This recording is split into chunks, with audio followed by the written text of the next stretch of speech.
찬송가 345장 찬송하겠습니다. 캄캄한 밤 사나운 바람 불 때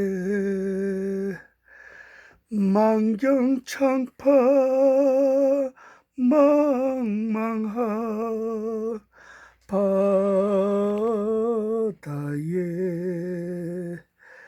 외로운 배 한 척이 떠나가니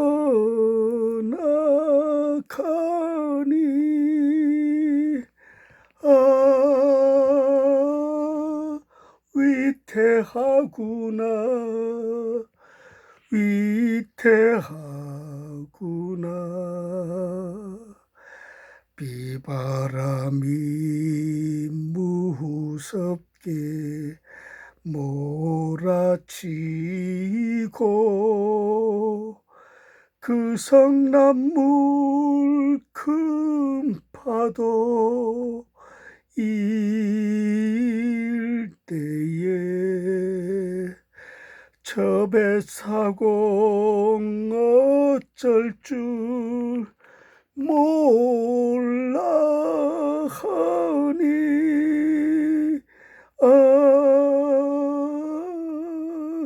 가련하구나 가련하구나. 절망 중에 그 사고 떨면서도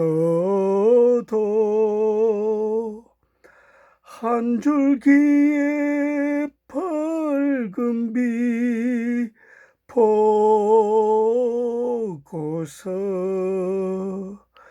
배 안에도 하나님 계심 믿고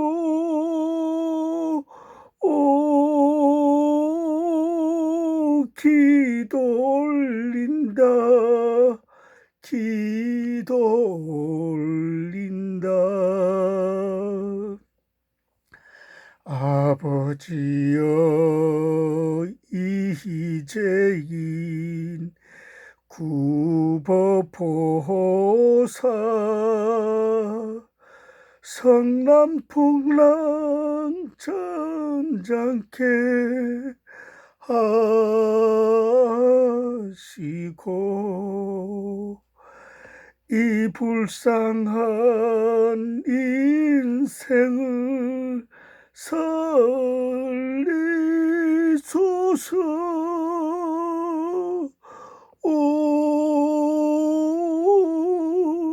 우리 하나님 우리 하나님.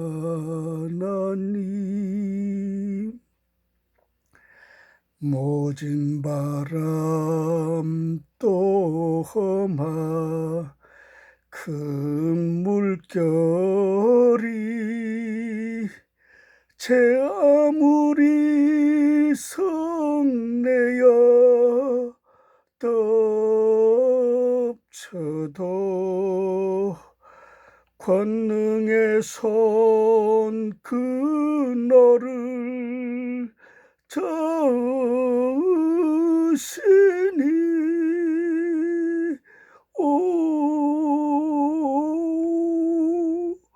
잔잔한 바다 잔잔한 바다.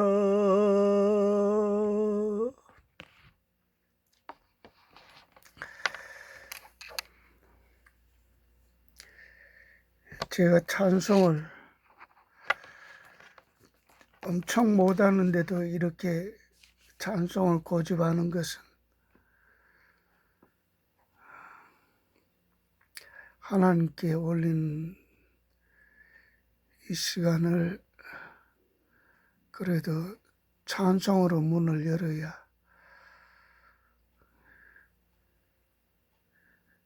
하나님이 함께 하시리라 믿고 이렇게 듣기 거부하시겠지만 이렇게 찬송합니다. 또 이 새벽에 지금 2시 넘었습니다. 그래서 큰 소리로 부르지도 못하고 윗집에 들릴까봐 걱정입니다.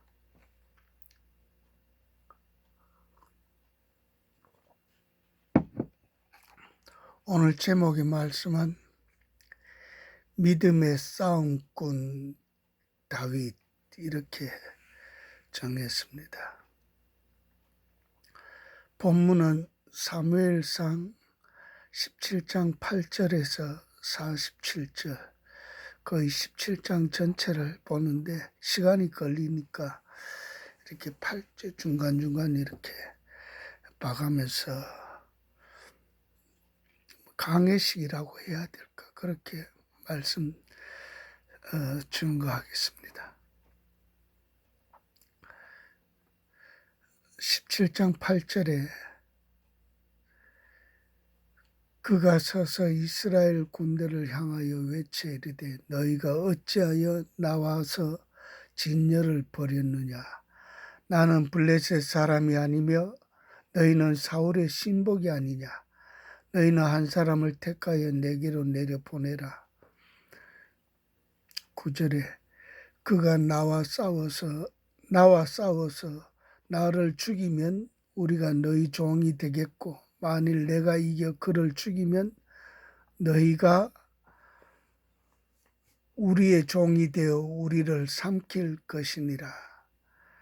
10절에 그 블레셋 사람이 또 이르되 내가 오늘 이스라엘 군대를 모욕하였으니 사람을 보내어 나와 더불어 싸우게 하라 한지라.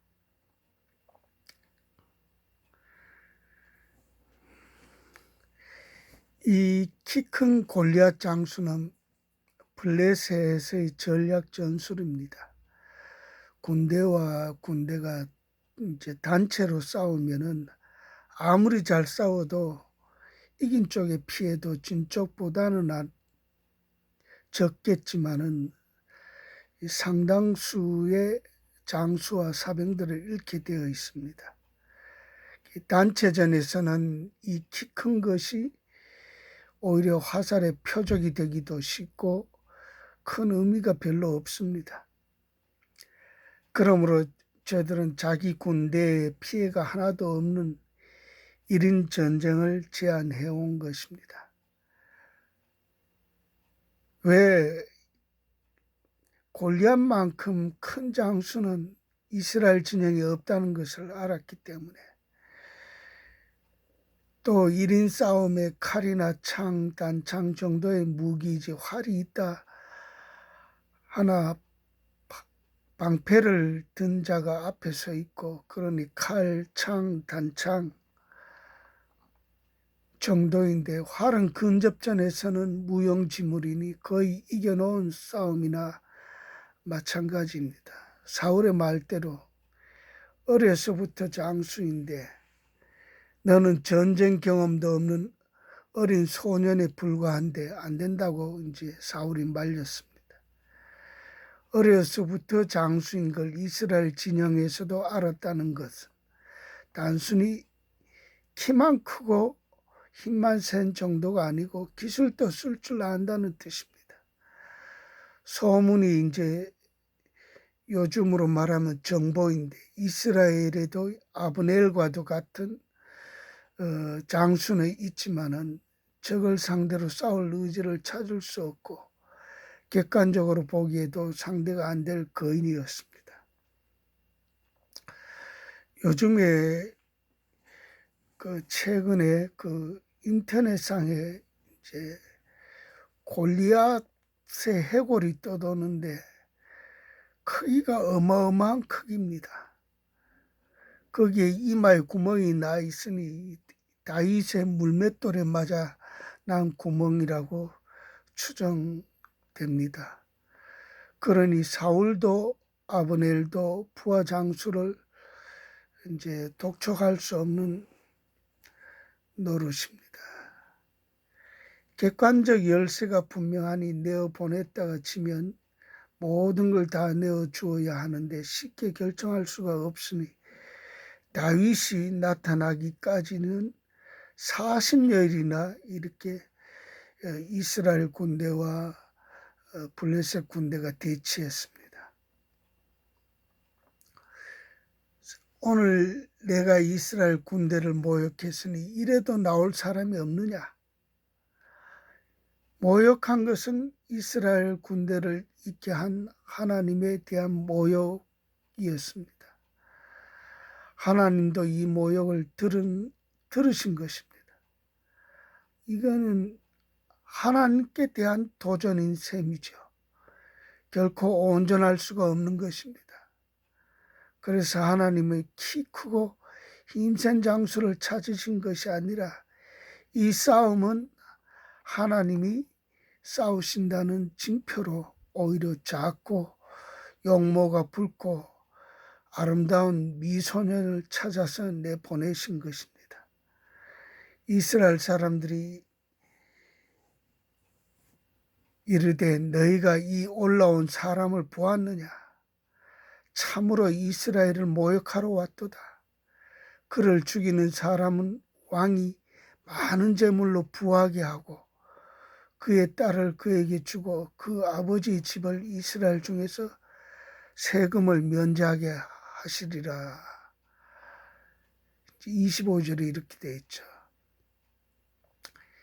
26절에 다윗이 곁에 서 있는 사람들에게 말하여 이르되 이 블레셋 사람을 죽여 이스라엘의 치욕을 제거하는 사람에게는 어떠한 대우를 하겠느냐? 이 할례받지 않은 블레셋 사람이 누구이기에 살아계신 하나님의 군대를 모욕하겠느냐?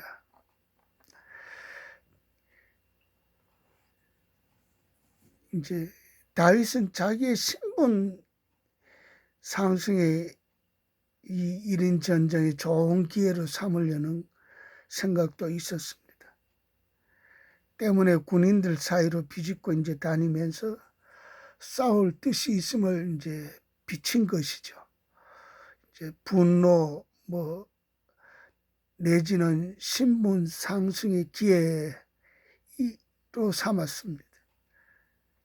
28절에 보면은 큰 양 엘리압이 다윗이 사람들에게 하는 말을 들은지라 그가 다윗에게 노를 바라여 이르되 네가 어찌하여 이리로 내려왔느냐? 들에 있는 양들을 누구에게 맡겼느냐? 나는 네 교만과 네 마음의 완악함을 아노니 내가 전쟁을 구경하러 왔도다. 28절의 이 말은 엘리압의 입을 통해서 다윗의 성품을 짐작할 수가 있습니다. 내 마음의 완악함을 안다. 이 말은 평소 다윗의 호전적이고 겁이 없고 담대하다는 말을 돌려 말한 것입니다. 전쟁을 구경하러 왔도다. 이 말은 싸움을 즐긴다는 것입니다. 들에 양친다는 모습을 상상하면은 우리는 이제 목가적인 순진무구한 시골 소년으로 생각하면은 안 됩니다. 그건 오산입니다. 다윗은 이제 뒤에서도 사울에게 대답하듯이 양을 지키기 위해서는 사자와 공과도 싸워야 합니다. 자기보다도 힘이 센 짐승, 날카로운 발톱, 이빨이 있는 짐승과의 싸움에서도 이긴 지혜롭고도 용맹스러운 다윗인 것입니다. 지킨다는 것은 전쟁을 각오하지 않으면 지킬 수가 없는 것입니다. 전쟁은 죽음을 불사한 것입니다. 이것이 목가적 풍경의 양치기 소년과는 전혀 상반된 것입니다. 날마다 양을 지키기 위해서는 목숨을 건 최선의 싸움을 해온 다윗이었던 것입니다. 29절에 보면은 다윗이 이르되 내가 무엇을 하였나이까? 어찌 이유가 없으리까? 하고 돌아서서 다른 사람을 향하여 전과 같이 말하며 백성이 전과 같이 대답하니라. 이 다윗의 성품을 다시 볼 수가 있습니다. 맏형의 꾸중에도 제일 막내인 자기가 말 대답하는 것이 범상치 않습니다. 내가 무엇을 하였나이까? 어찌 이유가 없으리까? 내가 뭐 못할 말을 했습니까? 저 할례받지 못한 사람이 하나님의 군대를 모욕하는데도 못 본 척하고 분노치 않을 수가 있겠습니까? 뭐 이런 말이죠. 엘리압이 교만하다는 말은 이제 평소 다윗이 집안에서 보여온 지나친 자신감을 익히 보아온 터였습니다. 그도 그럴 것이 이제 다윗의 형제들 중에서 기가 가장 센 것입니다. 성경 전체를 보면은 막내이기는 하지만은 기는 타고난 전쟁 체질입니다. 기가 약하면은 전쟁하기도 전에 집니다. 다윗의 집안 모두가 기센 집안입니다. 친척 모두가 그렇습니다. 그 중에서도 다윗이 지혜도 높지만 집안 전체를 놓고 봐도 기가 가장 셉니다. 다윗의 나중에 장수 다윗이 임금되었을 때 요압의 형제들 셋이 전부 다윗의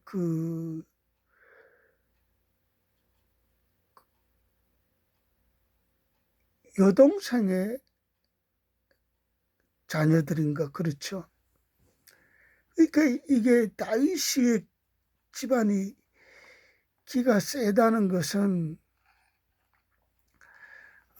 다윗의 아버지 누굽니까? 이세.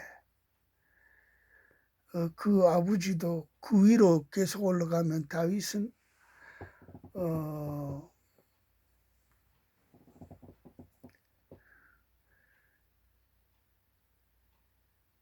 술집에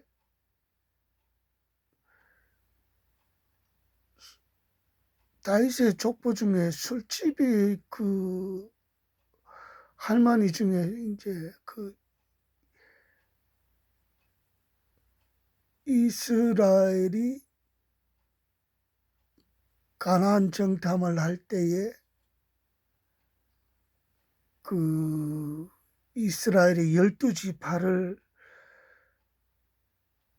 숨겨준 12지파의 한 명, 12명의 정탐꾼이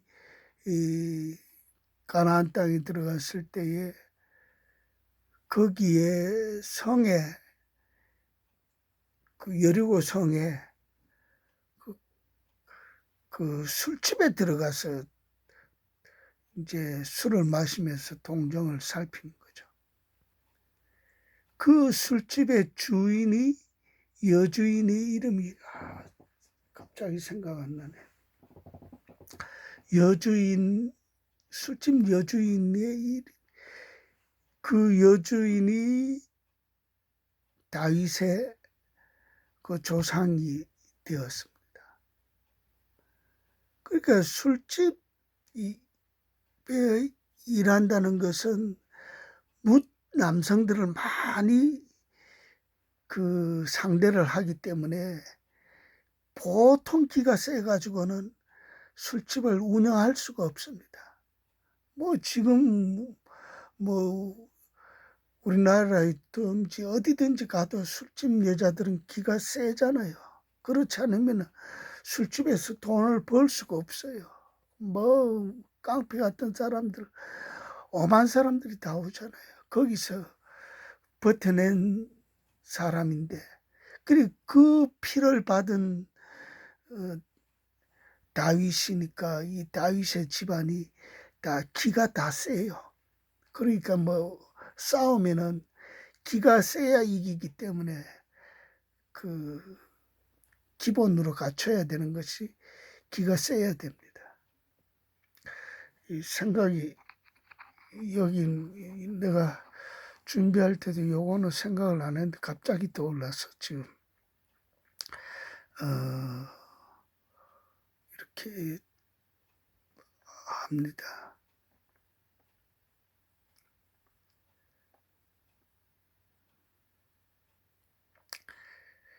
기가 가장 세다, 이 말은 용감하다는 말입니다. 형의 꾸중을 듣고도 자기의 행위를 30절처럼 멈추지 않고 돌아서서 다른 사람을 향하여 정과 같이 말하며 이제 정보를 얻고 다니는 것입니다. 저게 정보가 아니라 내가 저놈을 죽이면 나한테 무엇을 해줄 것인가에 대한 것입니다. 그러면서도 왕의 귀에 들어가도록 자기가 싸우겠다는 소문을 이제 흘리고 다니는 것입니다. 또 보상의 확답도 이제 동시에 얻고 다니는 것입니다. 전쟁은 이겨놓은 것이다라고 이제 굳게 믿지 않으면 이런 행동이 절대 나올 수가 없습니다. 골리앗에 대한 정보는 자기가 먼 눈으로 지켜본 것으로 족한 것입니다. 그거는 됐고 왕이 자기한테 어떤 처우를 해주는 것이냐, 그것이 더 궁금한 것입니다. 어떤 사람이 다윗이 31절에 어떤 사람이 다윗의 한 말을 듣고 그것을 사울에게 전하였으므로 사울이 다윗을 부른지라. 이제 드디어 이제 사울에게 불려갑니다. 이제 다윗은 목적 달성을 한 것입니다. 소문이 이제 묻고 다닌다는 소문이 이제 왕에게 들어가지 않을 수 없는 것입니다. 여태까지 싸우겠다는 사람이 전혀 없는 가운데 이런 자진해서 싸우겠다는 사람이 나섰는데 사울이 얼마나 기쁘겠습니까? 이 정보가 안 들어가면 이제 오히려 이상한 것이죠. 그토록 싸울 사람을 찾았는데 누구 하나 나오지 않았고, 그런데 이 싸울 수 있는 사람이 이제 나섰으니까 얼마나 이제 반가운 소식입니까?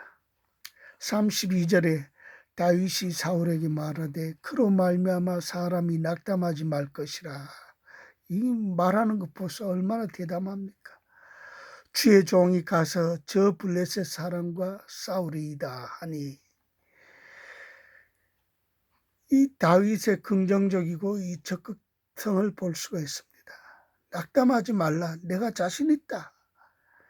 이스라엘 진영을 그동안 둘러본 이제 다윗은 전부 패배주의에 젖은 모든 군인들이 낙담하는 것을 들었기 때문에 40일 동안 나서는 사람 없으니 하나밖에 없는 목숨을 누가 쉽게 결정하겠습니까? 그런 진영의 처진 모습을 본 다윗은 감히 왕에게도 걱정하지 말라. 내가 싸우겠다. 허락해달라.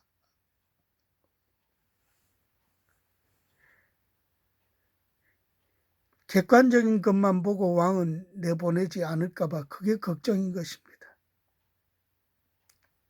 자기 몸은 골리앗에 비해 심히 왜소하죠. 33절에 보면은 사울이 다윗에게 이르되 내가 가서 저 블레셋 사람과 싸울 수 없으리니 너는 소년이요 그는 어려서부터 용사임이라. 이 말은 골리앗에 대한 소문을 사울 진영에서도 이 전쟁 이전에도 알고 있었다는 것입니다. 어려서부터 용사임이라. 34절에 다윗이 사울에게 말하되 주의 종이 아버지 양을 지킬 때에 사자나 곰이 와서 양떼에게 새끼를 물어가면 35절에 내가 따라가서 그것을 치고 그 입에서 건져내었고 그것이 일어나 나를 해치고자 하면 내가 그 수염을 잡고 그것을 쳐 죽였나이다. 36절에 주의 종이 사자와 곰도 쳤은즉 살아계시는 하나님의 군대를 모욕한 이 할례받지 않은 블레셋 사람이리까 그가 그 짐승의 하나같이 되리이다.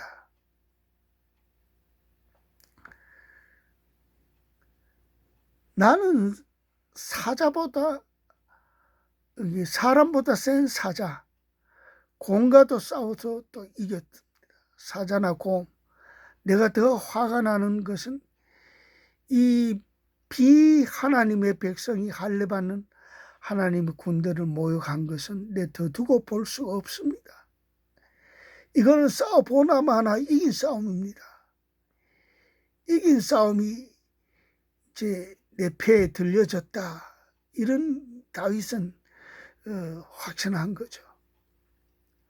하나님을 모욕하지. 그리고 자기도 뭐 들에 있을 때 사자나 곰과도 싸워본 경험이 있지.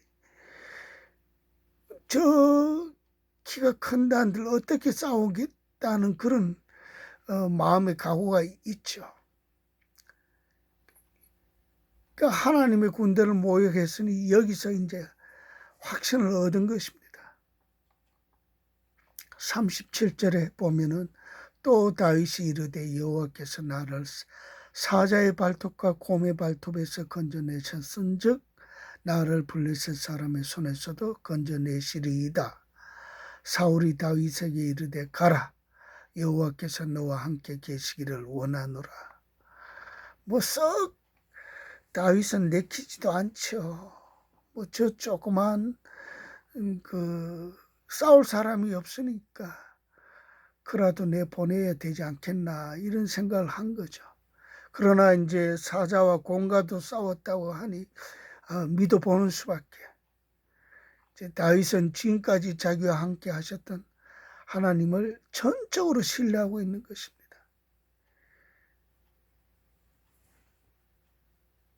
인간보다 힘으로는 당할 수 없는 사자와 곰의 발톱에서 구해주셨던 하나님이 이번이라고 외면하실까? 하물며 하나님을 모욕한 이 골리앗에게서도 구해주실 줄 확신하신 것입니다. 다윗은 하나님을 전적으로 의지하는 것입니다. 39절에 보면은 다윗이 칼을 군복 위에 차고 익숙하지 못함으로 시험적으로 걸어보다가 사울에게 말하되 익숙하지 못하니 이것을 입고 가지 못하겠나이다 하고 곧 벗고 40절에 손에 막대기를 가지고 시내에서 매끄러운 돌 5을 골라서 자기 목자의 제구 곧 주머니에 넣고 손에 물매를 가지고 블레셋 사람에게로 나아가니라. 불편한 것은 혈액을 낼 수가 없습니다. 아무리 좋은 왕의 갑옷이라도 맞지 않은 것은 불편할 뿐입니다. 사울의 체구가 훨씬 큰 사울 왕의 군복은 오히려 걸리적거릴 뿐입니다. 평소에 들에서 양을 칠 때 자주 사용하는 물맷돌이 제격인 것입니다. 물매로 이리도 쫓고 사자도 쫓고 그리 익숙한 이 전쟁 도구를 쓰는 것은 지극히 당연한 것입니다. 접근전에서는 장수의 힘에 못 미치겠지만은 그 당시 물맷돌은 이 먼 거리에서 이 총알 역할을 한 것입니다. 우리가 아까 싸울 때도 자기의 가장 잘하는 것, 그것으로 싸우는 것이 가장 효력을 낼 수 있는 것이고 적을 당황하게 만들 수 있는 것입니다. 지금 대한민국에서 일어나는 일들을 보면은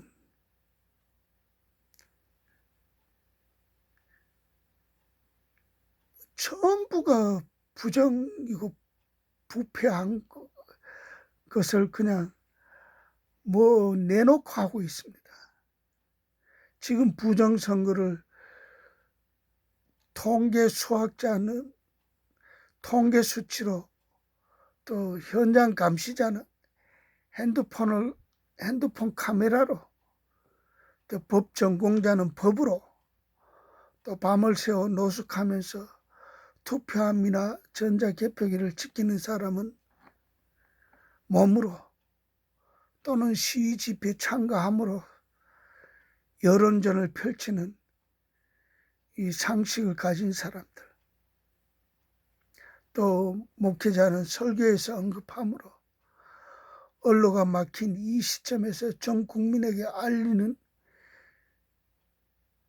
이 통로가 되어줌으로써 우리가 다윗의 울분을 담고 이 골리앗과 같은 이 찬탈 정권과 싸우면 다윗과 함께한 하나님이 우리보다 앞서서 싸우시는 것을 목도하게 될 것입니다. 이번 준공에서 이제 홍콩 자유 박탈권을 베이징 그 양해에서 결정 전에 기상이변으로 하나님이 진노했다는 것을 표출한 것을 유튜브를 통해서 보았습니다. 중국에 지금 그 한낮인데도 한참 수시간 동안 캄캄했다고 합니다. 그 베이징에. 그리고 우박이 내리고 베이징뿐 아니라 또 그 등소평의 고향인가 그쪽 도시 거기에서도 비가 억수로 내렸답니다. 그리고 떠내려가고 집들이 잠기고 사람들이 죽고 이런 것이 지금 중국 곳곳에서 일어나고 있습니다. 그렇게 이 기상이변이나 이런 것으로 경고를 하나님이 하시는 것입니다. 그런데 이제 마음이 완악해지면은 이거 자연현상의 일부다 이렇게 생각하기가 쉽습니다. 그 출애굽 당시에 그 애굽의 바로 왕도 그랬으니까요. 모세가 10가지 재앙을 일으키면서 이제 보내달라고 그렇게 얘기를 했는데도 그 재앙 맞을 때 그 순간만 이것만 처음에 피재앙 온 곳이 전부 강물이고 우물이고 전부 피였던 것입니다. 그러니까 모세를 불러 야 이 피만 걷어주면 내가 너희를 보내주겠다. 그 다음에 개구리 재앙. 그 밥상이고 뭐고 개구리가 올라다니고 온 천지가 개구리가 이렇게 등산을 합니다. 그러니까 모세를 다시 불러가지고 이 개구리만 치워주면은 내가 너희들을 보내겠다. 그리고 치워주니까 또 화장실 갈 때만 바쁜 거지 안 보내는 거죠. 아까운 거죠. 이때까지 종으로 노예로 잘 부려먹고 살았는데 그 다음에 또 온몸에 이가 이제 근데 이스라엘 진영에는 없고 애굽 진영에는 있고 이재앙 그 다음에 파리재앙 악성종기 그거죠. 그다음 독종 또 우박 메뚜기 지금 중국 아프리카에서 메뚜기가 시작해가지고 지금 인도까지 왔다 근데 그게 중국으로 넘어갈 그 메뚜기 떼가 한번 쓸고 지나가면은 그냥 들에 푸른 것은 다 갉아먹으니까 곡식이 남아나겠습니까? 곡식 될 게.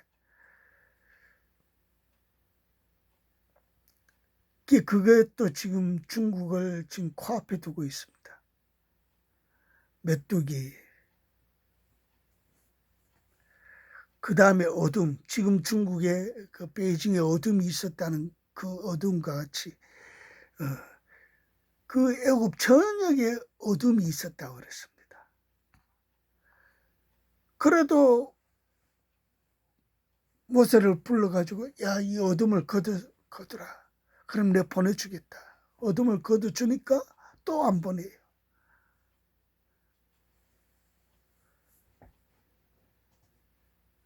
그리고 그 다음에는 장자 죽음이죠. 장자.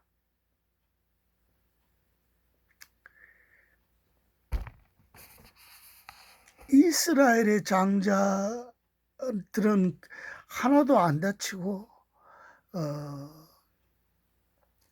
애굽의 왕의 장자에서부터 저 뭐 노예 장자까지 하여튼 애굽 진영인 전부 장자가 다 죽었어요. 그제서야 이제 이스라엘 백성들을 놓아주는 것입니다.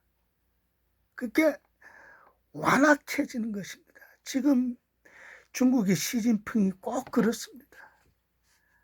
뭐 G2 저끼리만 G2지. 저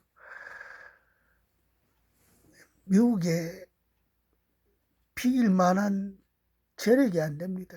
전쟁은 재력이 있어야 합니다.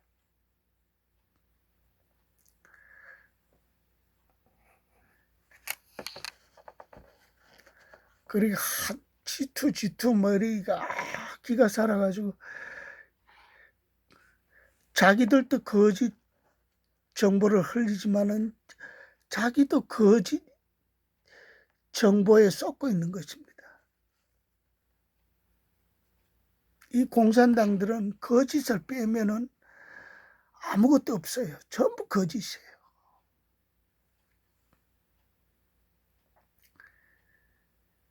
이게 대낮에 칠흑 같은 어둠이 상당 시간이 지속되었고 또 굵은 우박도 내리고 이게 베이징에 있었고 그 다음에 뭐 그 남쪽 쪽에 중국의 남쪽이 그 어느 지방인지 잘 모르겠는데 거기서도 뭐 물난리가 엄청 일어났고 우리나라도 얼마 전에 때 아닌 굵은 우박으로 하나님의 노를 바란 것을 볼 수 있었습니다. 근데 이게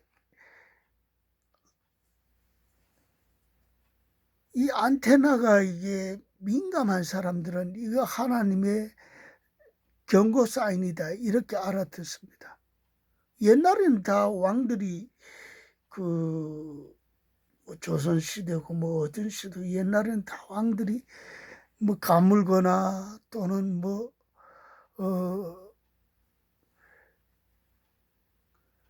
또 뭐 이럴 때는 전부 임금이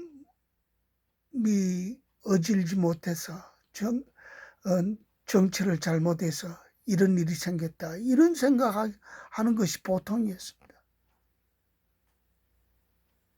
그 옛날만 있겠습니까? 오늘날도 얼마든지 있습니다.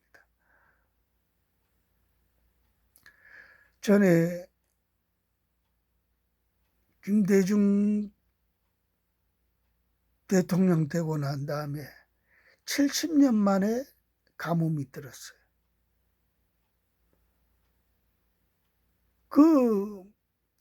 그것을 그런 가뭄이 없었죠. 그때 제가 대전신학대학원에 다니고 있었는데 그 신학 교수가 이 가뭄이 뭐 70년 만에 왔니? 그거 뭐 이런 얘기를 하길래 내가 이제 그때 대답하기를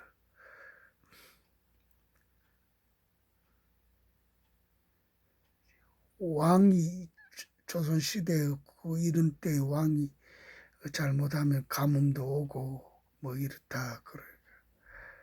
그러면은 그 교수란 작자가 그래요. 그러면은 장마가 지면은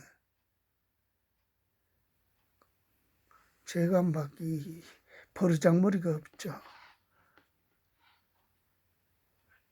그러면 제가 말대다 교수님 지금 저하고 말장난하지 않은 것입니까?